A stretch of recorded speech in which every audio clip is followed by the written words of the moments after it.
शैतान को जहन्नम में कहाँ रखा जाएगा?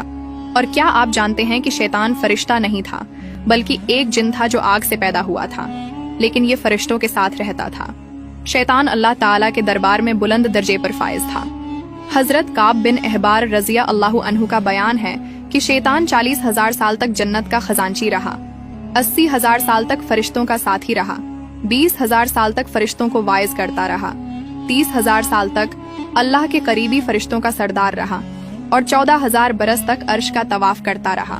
पहले आसमान में उसका नाम आबिद था, दूसरे आसमान पर उसका नाम जाहिद था, तीसरे आसमान पर उसका नाम आरिफ था, चौथे आसमान पर उसका नाम वली था, पांचवें आसमान पर उसका नाम तकी था, छठे आसमान पर उसका नाम खाजिन था और सातवें आसमान पर उसका नाम इजाजिल था और लोहे महफूज में उसका नाम इब्लीस लिखा हुआ था। शैतान अपने अंजाम से गाफिल और खात्मे से बेखबर था।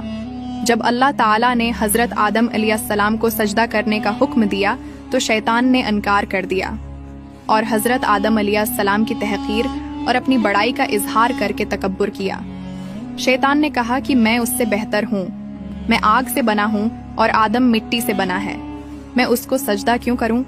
उसी जुर्म की सजा में अल्लाह ताला ने शैतान को दोनों जहानों में मलून करार दे दिया और उसकी पैरवी करने वालों को जहन्नम में अजाब का मुस्तहक बना दिया। जब क़यामत का दिन आएगा तो हजरत इसराफील अलैहिस्सलाम सूर फूंकेंगे, जिससे तमाम जिन इंसान, जानवर, फरिश्ते और शायातीन मर जाएंगे। फिर उसके 40 साल बाद हजरत इसराफील अलैहिस्सलाम दोबारा सूर फूंकेंगे तो तमाम मखलूक़ात दोबारा जिंदा हो जाएंगी और फिर क़यामत कायम होगी। क़यामत के रोज तमाम नेक और बद को उनके ऐमाल के मुताबिक सजा और जजा दी जाएगी। अब बात करते हैं कि शैतान को जहन्नम में कहाँ रखा जाएगा। जहन्नम के 3 तबकात होंगे। पहले तबके में मुनाफिकीन होंगे, दूसरे तबके में वो लोग होंगे जो शैतान के पैरोकार होंगे और उसके पीछे चलने वाले होंगे।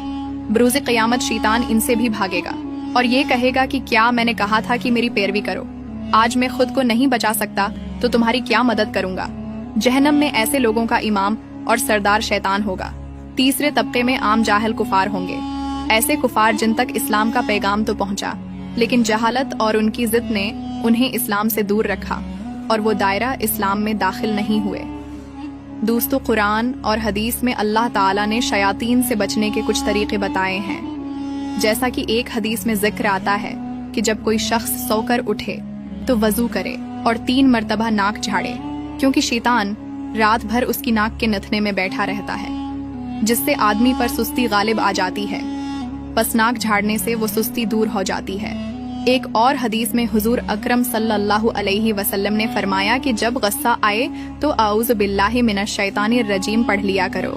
एक और जगह आप सल्लल्लाहु अलैहि वसल्लम ने फरमाया कि जिस घर में सूरह अल बकरा पढ़ी जाती है वहाँ शैतान दाखिल नहीं होता। एक और हदीस में आप सल्लल्लाहु अलैहि वसल्लम ने फरमाया कि बुरा ख्वाब शैतान की तरफ से होता है।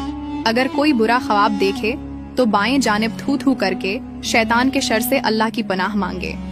इस अमल से शैतान उसे कोई नुकसान न पहुंचा सकेगा। अल्लाह ताला से दुआ है कि वो हमें शैतान के शर से महफूज रखे। आमीन।